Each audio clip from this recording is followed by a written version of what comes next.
হত্যা করেছে এই দল, এই জামাতে ইসলাম, ফ্যাসিস্ট না, জামাতে ইসলাম।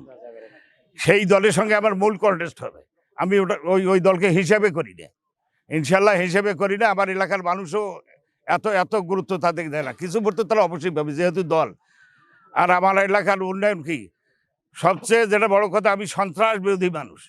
রংপুর অঞ্চলের তার সফর, আবু সাইদের, রংপুরের বাংলাদেশের শ্রেষ্ঠ বীর, শ্রেষ্ঠ জুলাই বিপ্লবের যিনি মহানায়ক, আবু সাইদের কবর জিয়ারতের মাধ্যমে রংপুরের এই অঞ্চলের তার নির্বাচনী সভা পরিচালনা করবেন। আমাদের দীর্ঘদিনের যে প্রতীক্ষা ছিল রংপুরবাসীর, তা আমাদের পূরণ হতে যাচ্ছে।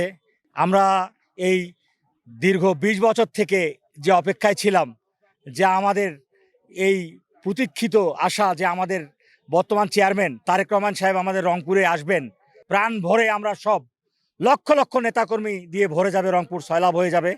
এবং সব ধরনের অঙ্গ সংগঠন থেকে আরম্ভ করে সহযোগী সংগঠন, মূল দল, শুধু তাই নয়, সাধারণ জনগণ এত উৎফুল্ল আমরা পরিলক্ষিত হচ্ছি।